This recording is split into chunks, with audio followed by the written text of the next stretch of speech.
다 검은색이네요. 네. 네. 왜죠? 아 그냥 한번 말해봤어요. 근데 뭐 회사 올 때 사실 검은색 좀 많이 입긴 하죠. 가장 남자는 무난하죠. 예, 이거 어. 무채색인가요? 검은색도? 무채색 아니에요? 그쵸 맞죠? 유채색이라는 표현도 있나요? 무채색 있고 뭐 이제 뭐 쨍한 색깔, 원색 뭐 아, 이렇게 그치. 색깔 그치, 표현하는 그치. 방법이 여러 가지가 있잖아요. 검은색은 보통 명도로 많이 표현하잖아요. 예. 밝기, 흰색이랑 검은색. 예. 잘 모르니까 빨리 다른 축구 얘기 넘어갑니다. 제가 봤을 때 이거 예. 앞에 다 잘려요. 네. 맞아. 아유, 어차피 오늘 비도 안 오고, 비가 오고, 예. 날씨가 해가 안 떠가지고, 예. 검은 옷 입어도 뭐 열 받거나 그럴 일이 없어요. 예. 태양열을 받거나. 자, 메디슨 드디어 영입이 됐습니다. 계약 기간은 28년까지 5년 계약이고 이적료가 이제 4천만 파운드 플러스 알파. 아, 일단은 제일 좋은 건 그거예요. 일을 빨리 진행하니까 좋아요. 막 이렇게 뭐 거피셜 하는데 막 오피셜 안 뜨고 그러면은 아무리 뭐 이 선수 오겠지라는 뭔가 느낌이 있어도 확신을 안 주면 불안하고 예. 괜히 기다리다가 지치거든요, 사실. 아니, 그리고 그거 네. 있어요. 뭐. 게임할 때 이제 아예 시즌 개막 9월 1일 딱 이제 뭐 이제 이적 시장 끝나고 그때 시즌 시작하시는 분들도 있습니다만은 중간에 시작할 때는 메디슨 같은 선수들 올 때 딱 로스터 패치 그거를 기다리는 분들도 있단 말이야. 너도 근데 그래. 이렇게 빠르게 뜨잖아요. 그러면은 그럼 토트넘에서 메디슨 있는 토트넘 해야 되겠구나 생각해서 시작하시는 분들이 있습니다. 저는 형철이 말에 되게 공감하는 건 예. 우리가 어제 정태현에서 메이슨 얘기를 했어요.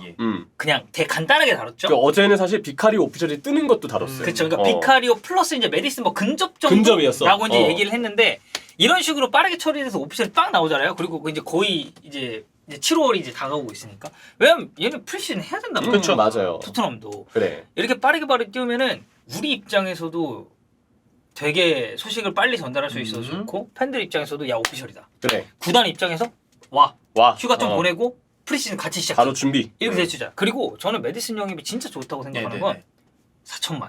아. 원래 메디슨 나왔었던 가격 생각해봐요. 8천만 이 얘기가 나왔었어. 4천만이면 나는 합리적인 금액이라고 봅니다. 정말 합리적인 금액이죠. 요즘 시세를 기준으로 했을 때. 네. 그래서 메디슨은 이제 28년까지 장기 계약으로 묶어놨고 메디슨이 그걸 봐야 돼요. 어쨌든 토트넘이 이제 선수가 되면서 과연 메디슨은 토트넘을 어떻게 체질적으로 바꿀 네. 것이냐. 그걸 봐야 되는데 우리가 메디슨이라는 선수에 대해서는 사실 설명을 많이 했잖아요. 근데 토트넘에서 어떻게 뛸 것이며 어떤 부족한 점을 채워줄 것인지에 대해서는 아직 할 얘기가 남아있을 것 같더라고요. 그렇죠. 그래서 오늘은 이제 그 얘기를 할 거고 이미 뭐 디에스레틱 중심으로 메디슨에 대한 분석 기사들이 많이 있습니다. 그 내용들도 좀 참고를 해서 다뤄볼 텐데 새 시즌 동안의 프리미어리그 성적은 30골과 24개의 도움입니다. 골 도움 뭐 다 훌륭하죠. 공격 포인트, 그러니까 골과 도움을 합친 공격 포인트로 봤을 때 최근 새 시즌 동안의 공격 포인트는 메디슨보다 많은 선수가 6명밖에 없대요. 해리케인, 모하메드 살라, 그럴 수밖에 없는 선수들이고. 손흥민, 손흥민. 네, 케빈 데브라이너, 뭐 덕배도. 브루노 페르난데스, 그리고 올리 와킨스. 야 올리 와킨스가 들어갔네. 워킨스가 저렇게까지 공격 포인트를 많이 기록을 했다는 거죠. 이거 올 시즌 후반기 때 특히 엄청 터져가지고 워킨스가. 그치. 네, 에메리 하에서 또 엄청 잘했으니까. 득점력이 상당했는데 이 6명만 빼고 그 중에서 남은 선수 이 6명 이외에 공격 포인트를 새 시즌 동안 가장 많이 기록한 선수가 제임스 메디슨이라고 하더라고요. 왜냐면 지금 프리미어리그 새 시즌 동안 30골이잖아요. 그럼 네. 시즌에 10골은 박았다는 그래, 얘기야. 평균 10골이 딱 돼요. 네. 에릭센 떠난 이후로 이제 미드필더에서 지속적으로 기회를 창출해준 선수가 부족했는데 이미 새 시즌 동안 저 메디슨은 20개가 넘는 도움을 기록을 했으니까 도움을 주는 능력, 기회를 창출하는 능력, 뭐 이른바 찬스 메이킹 능력은 메디슨 선수가 검증이 되어 있고 사실 생각해보면 진짜 그래요. 미드필더 쪽에서의 기회 창출이 토트넘에 항상 안 됐어요. 항상 부족해. 그리고 그 역할을 할 선수가 진짜 아까 얘기한 대로 아니 에릭센 이외에 없었어. 없었어. 이후에 진짜 없었어. 없었어. 네. 네. 은돈벨레 기다렸는데 안 은돈벨레는 됐죠. 패스 능력은 종종 보여줄 때가 있었지만 나머지가 너무 문제였고 그리고 뭐 결국 그 미드필더 쪽에서 기회 창출이 안 되다 보니까 케인까지 내려와서 물론 케인은 미드필더가 잘해도 내려와서 또 더 잘할 선수긴 하지만 혼자 다 하는 유형. 혼자 다 하는 유형. 근데 아무래도 팀적으로 케인에게 플레이메이킹에 대한 의존도가 클 수밖에 없었어요. 근데 이제 미드필더에서도 나름 그 역할을 해줄 선수가 나왔다. 에릭슨의 어떤 그 기회 창출 창의성을 대신해줄 선수가 나왔다는 것에 의미가 좀 있고요. 대표팀 경력은 사실 아직 이 선수가 A매치 경기를 뛴 거는 3경기뿐입니다. 사실 잉글랜드 대표팀 경기 경험 자체는 좀 부족하긴 해요. 근데 뭐 대부분의 이제 기사에서도 그렇지만 이거는 2선 경쟁이 너무 치열했기 때문에 지금 잉글랜드 2선은 약간 포화라고 봐야 되거든요. 그러니까 발탁은 돼요. 사우스게이트도 주시를 하고 있는데 이제 경기에 실질적으로 기용되는 그리고 사우스게이트도 굉장히 자기 철학이 좀 뚜렷한 뚜렷한 감독이기 때문에 멤버 변화가 별로 없어요. 제일 이제 핫하게 말 많이 나왔었던 게 이제 우플백. 네. 아놀드 한창 잘할 때도 아놀드보다 이제 뭐 트리피어, 맞아요. 이런 경우가 뭐 니스햄스도 있었으니까. 있었고 그러다가 요즘에는 또 아놀드를 중미로 써가지고 잘했잖아요. 그래서 6월에는 아놀드가 이제 그 중미 자리에서 좀 주전으로 뛰었고 이 메디슨도 이번 6월 평가전 6월 유로 예선 때 경기를 뛰었어요. 그래서 사우스게이트가 최근에는 기회를 주고 있다는 것에 의미가 있고 무엇보다 되게 명단 변화가 좀 보수적인 사우스게이트가 나름 메디슨을 계속 발탁하고 있다는 거는 출정 경기 수와 별개로 좀 의미가 있다고 생각을 합니다. 자, 그러면 이제 메디슨의 창의성에 대해서 봐야 되는데 디에스레틱의 기사를 보니까 이 얘기가 있더라고요. 전 펩가르디올라 이제 수석 코치였던 지금 이제 알사드 감독인 후안마 비오. 네네네네. 그 사진 보면 아실 겁니다. 이 얼굴을. 바로 보여요. 네. 메디슨을 되게 창의적인 선수라고 표현을 하면서 극찬을 한 내용들이 있었어요. 그 내용들을 보니까 메디슨의 플레이 스타일에 대한 나름 디테일한 분석이 좀 있던데 수비와 미드필더 사이 공간 혹은 하프 스페이스 쪽에서 메디슨은 볼 받는 걸 선호한다. 네, 그리고 그 위치에서 볼을 잡았을 때가 가장 영향력이 클 때입니다.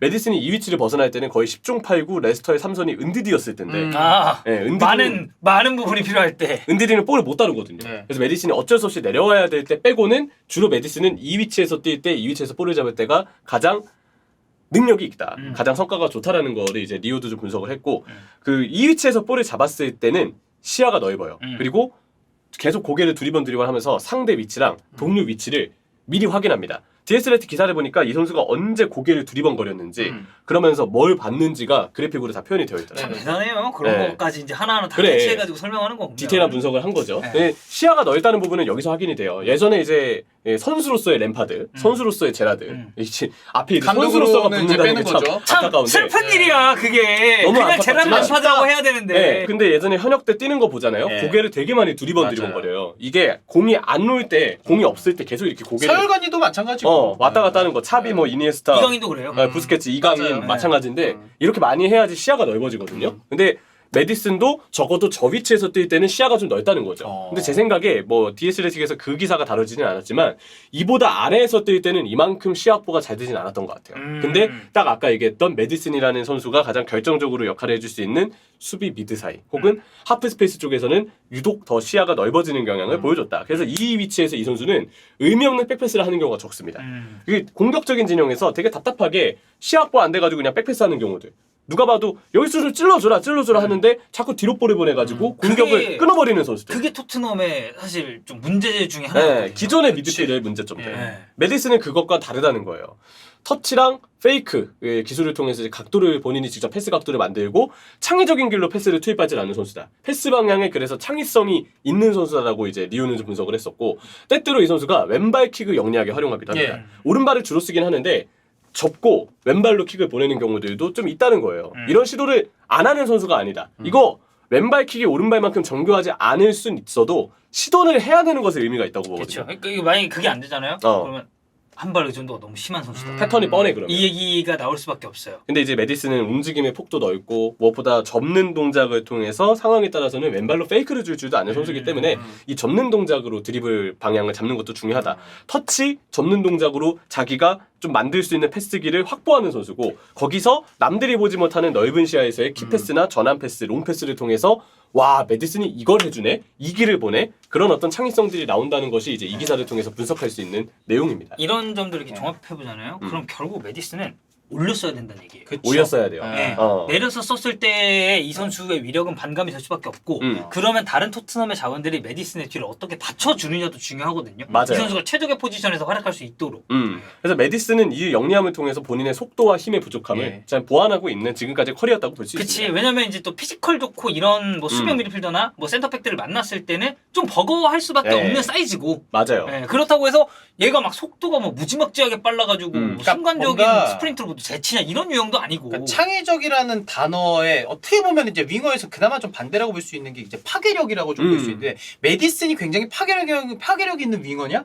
혼자 모든 걸 다 할 수 있는 윙어냐? 이렇게 보기엔 좀 어려울 때가 좀 있단 말이에요. 측면에서는 네. 그래서 사실 아쉬웠어요. 예. 약간 얘기했더니 측면은 아무래도 좀 더 상대를 벗겨낼 때 신체 능력을 필요로 할 때가 많은데 그런 신체 능력에 메디슨이 특출난 장점이 있는 건 아니기 때문에 근데 중앙에서 본인이 선호하는 위치에서는 그런 신체 능력에 뭔가 특출남이 없어도 그거를 터치랑 접는 동작 창의성을 통해서 메워야 된다고 보면 될 것 같고요.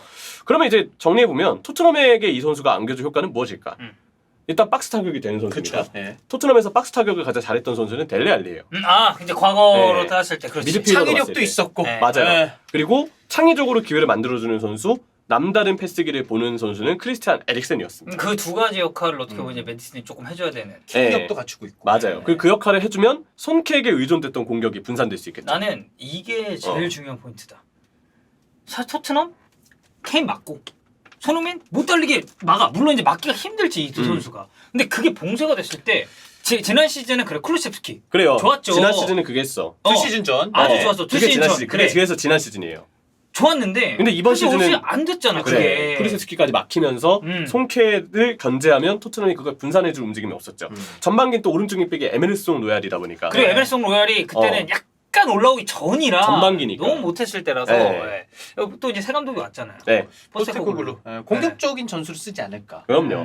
중미를 특히 많이 전진시키는데 그럼 메디슨은 아마 공격적인 역할을 부여받을 걸로 그 위치에 둬야 되니까. 음. 예, 메디슨은. 기대를 합니다. 그리고 다른 선수들과 다르게 어쨌든 프리미어리그에서의 활약이 검증된 선수라는 점에서 예. 리그 내 이적은 언제나 반길만한 요소가 있죠. 네. 그리고 어쨌든 또 잉글랜드 선수 그렇죠, 맞아요. 그렇죠. 그것도 있지. 예. 예. 여러모로 메디슨 이적은 뭐 레스터가 강등이 되면서 저는 이 이적료를 토트넘이 지를 수 있었다라고 생각을 하고 그리고 네. 메디슨 입장에서는 그러니까 팀적으로 봐서도 스텝업이기도 하고 최근에 이제 사우스게이트가 부르잖아요. 그러면은 이 팀에서 내가 장기 계약도 맺었다. 여기에서 좀 잘해보겠다라는 동기부여도 충분할 만할 것 같아요.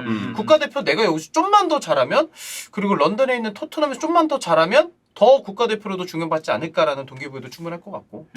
뭐 여러모로 토트넘에게도 메디슨 개인에게도 네. 좋은 이적이 아닌가. 예. 아, 그리고 손흥민 선수도 같이 살아났으면 좋겠고. 메디슨 네, 패스에 메디슨이 좀 이제, 분산시켜주고. 예, 손흥민 득점까지 네. 공식이 좀 이어졌으면 좋겠네요. 비슷한 반경에서 활동을 또 할 수도 있는 거니까. 그쵸, 그쵸. 메디슨 한번 기대해 보도록 하겠습니다.